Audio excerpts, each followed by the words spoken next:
Hello friends, welcome to my YouTube channel stock news plus technicals. आज की इस video में हम बात करेंगे, डिस्कस करेंगे 3 स्टॉक्स के बारे में, उनके टेक्निकल चार्ट्स डिस्कस करेंगे कि क्या लगता है कितना गिर सकते हैं, कहां से सपोर्ट ले सकते हैं, क्या रेजिस्टेंस है उनकी। तो ये सब कुछ डिस्कस करेंगे चार्ट्स में।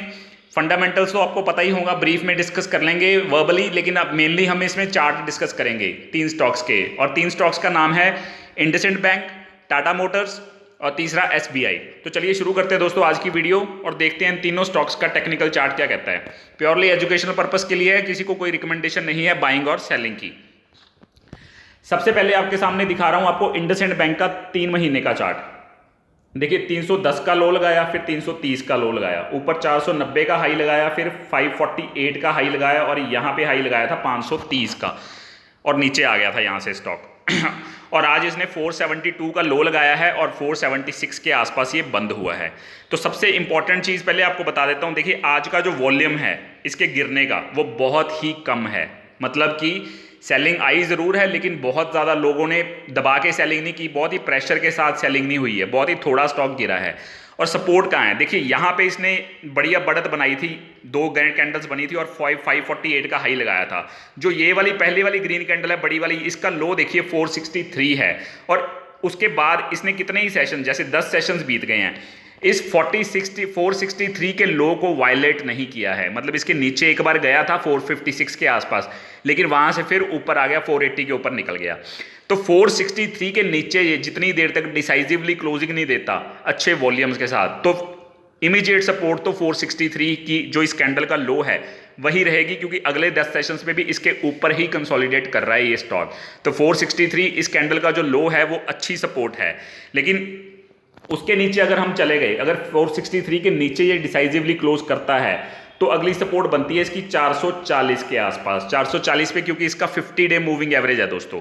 तो ये भी एक अच्छी सपोर्ट है। लेकिन फिलहाल के लिए शॉर्ट टर्म में अगर निफ्टी ऐसे ही साइड वाइज कंसोलिडेट करती है तो ऐसे ही कुछ हो जाता है, तो मेरे ख्याल से 463 की इमीडिएट सपोर्ट है, वहां पे हमेशा 2-3 बार स्टॉक आया है, लेकिन वहीं से ऊपर चला गया, वहां से बाइंग आ जाती है, सीरियस बाइंग आ जाती है, तो ये स्टॉक ऊपर चला जाता है। तो काफी मतलब बायर्स एक्टिव हैं इस एरिया में। जब भी ये स्टॉक इस एरिया में आता है 460 463 के आसपास आता है तो बायर्स एक्टिवेट हो जाते हैं और एक्टिव हो जाते हैं, तो वहां से बाइंग आ जाती है, तो ये स्टॉक ऊपर चला जाता है। तो इसीलिए 463 इमीडिएट सपोर्ट है 460 463 पे। लेकिन अगर मार्केट बहुत ज्यादा प्रेशर के साथ गिरती है तो ये स्टॉक 463 को वायलेट कर सकता है और नेक्स्ट सपोर्ट इसकी बनेगी 440 की, जो इसका 50 दिन का मूविंग एवरेज है। तो ये सपोर्ट बनेगी। मैंने ये एरो भी लगाई है इसी कैंडल का, जो ग्रीन वाली कैंडल है जहां पे मैंने 463 लिखा है, इसका लो है 463। तो याद रखिएगा 460 463 पे बायर्स बैठे हुए हैं, एक्टिव हैं। जब भी स्टॉक वहां पे आता है तो वो इसको खरीद के इसको ऊपर ले जाते हैं बायर्स, और 440 की नीचे की साइड सपोर्ट है। तो ये है इंडसइंड बैंक का। देखिए इसमें अच्छी खबर है कि प्रमोटर्स अपना स्टेक बाय कर रहे हैं, अपने शेयर्स बाय कर रहे हैं मार्केट से, तो वो एक अच्छी न्यूज़ है। और इस महीने वन टाइम रीस्ट्रक्चरिंग की जो बात चल रही है आरबीआई से, तो वो भी अगर आ गई न्यूज़ कि वो कर सकते हैं वन टाइम रीस्ट्रक्चरिंग, तो वो भी एक अच्छी न्यूज़ है सारे बैंकिंग और फाइनेंशियल सेक्टर के लिए, एनबीएफसी के लिए। तो एक बैंक निफ्टी में अच्छी तेजी आ सकती है अगर वो न्यूज़ आ गई, क्योंकि वो न्यूज़ काफ़ी पॉजिटिव होगी बैंकिंग के लिए। तो इसलिए फिलहाल के लिए 463 एक अच्छी सपोर्ट है, उसके नीचे 440 और ऊपर 530 530 और 550 ये रेजिस्टेंस बनी हुई हैं ऊपर के लिए। लेकिन शॉर्ट टर्म रेजिस्टेंस है 510 की। तो नीचे 460 से 463 में बाइंग आती है और ऊपर 500 510 से सेलिंग आ जाती है। तो ये रेंज में चल रहा है इंडसइंड बैंक काफ़ी दिनों से। तो आपको मार्केट के साथ ही रहना पड़ेगा। अगर मार्केट इस तरीके से कंसोलिडेट कर रही है तो ये बैंक से भी वैसे ही कर सकते हैं, जैसे 460 पे आया फिर बाइंग आ गई, फिर ये ऊपर चला गया 480 90 पे। तो ऐसे ही चल रहा है इंडसइंड बैंक का। तो आपने ध्यान रखना है इस सपोर्ट को। तो यह है इंडसइंड बैंक की स्टोरी। अब देखते हैं टाटा मोटर का।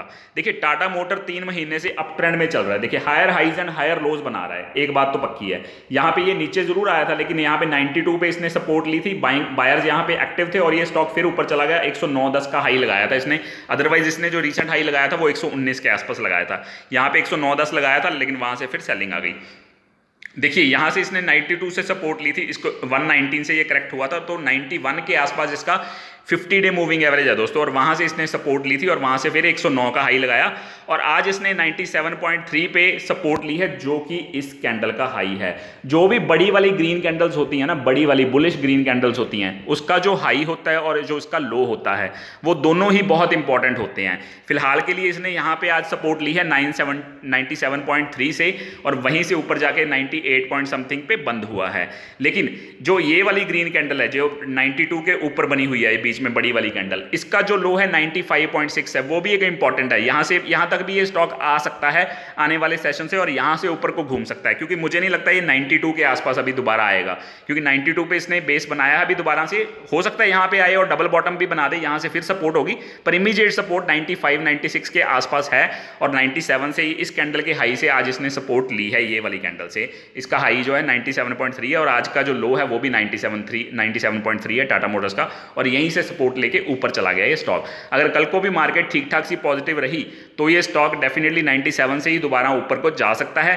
अगर मार्केट थोड़ी सी करेक्ट हुई तो डेफिनेटली ये 95 96 के आसपास भी आ सकता है और वहां से ऊपर जा सकता है। तो ये है टाटा मोटर का स्टॉक, उसका 3 मंथ का एनालिसिस। देखिए ट्रेंड अभी भी पॉजिटिव है, अप ट्रेंड में है ये stock, higher highs and higher lows बना रहा है। ऊपर की side immediate short term resistance रहेगी 103 के आसपास, जो इसका 100 डे मूविंग एवरेज है दोस्तों। तो अभी के लिए जो रेंज है आने वाले सेशन में वो 95 96 97, जैसे आज का लो है वो भी इंपॉर्टेंट है 97, और अपसाइड पे 103।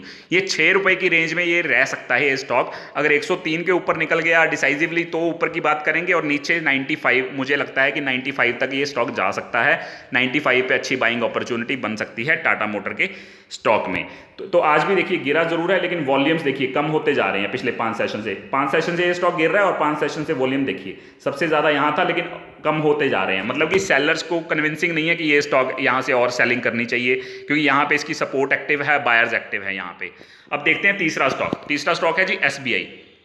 बैंक निफ्टी वैसे ही थोड़ा कमजोर चल रहा है, लेकिन SBI के स्टॉक के बारे में देखिए, 150 का लो लगाया और ऊपर 198 यहां पे लगाया हुआ था, 198 यहां पे लगाया और यहां से नीचे आ गया। रिजल्ट्स अच्छे पेश किए थे तो उसके बाद ये स्टॉक राइज किया, लेकिन 198 के पास सेलर्स एक्टिव हैं और वो इसको नीचे ले आते थे सेलिंग करके, और इसने यहाँ पे 169 के आसपास सपोर्ट ली थी दोस्तों। मैंने इस पे भी वीडियो बनाई थी कि 169 के आसपास इसकी सपोर्ट है, 168 के आसपास यहाँ से ये सपोर्ट ले सकता है।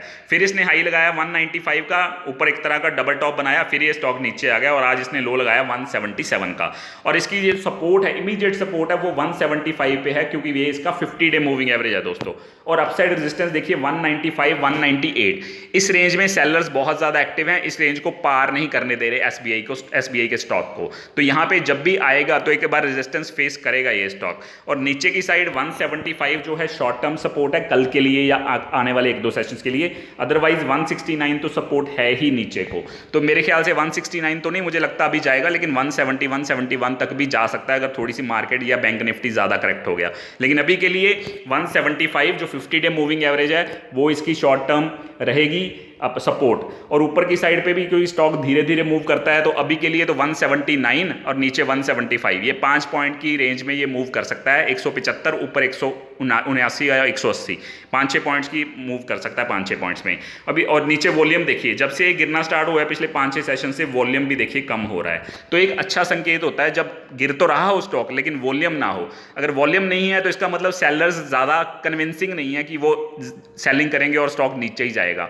इसका मतलब ये है कि इससे ज़्यादा नीचे वो सोच नहीं रहे हैं सेलर्स की जाएगा, क्योंकि यहाँ पे उनको लगता है कि बायर्स एक्टिव हो जाएंगे, तो इसलिए बहुत ज़्यादा सेलिंग प्रेशर इसमें आ नहीं रहा। तो इसलिए मेरी जो रेंज रहेगी आने वाले 1-2 सेशन में, अगर निफ्टी साइडवेज ही ट्रेड करती है जैसे 10-200 10-400 के बीच में ट्रेड कर रही है, तो उसी तरीके से इस स्टॉक में भी 175 और 180 ये 5-6 पॉइंट की रेंज में ये स्टॉक मूव कर सकता है आने वाले सेशन में। तो यह है हमारी आज की वीडियो दोस्तों। वीडियो अच्छी लगी हो तो लाइक और सब्सक्राइब जरूर करें। Thanks a lot.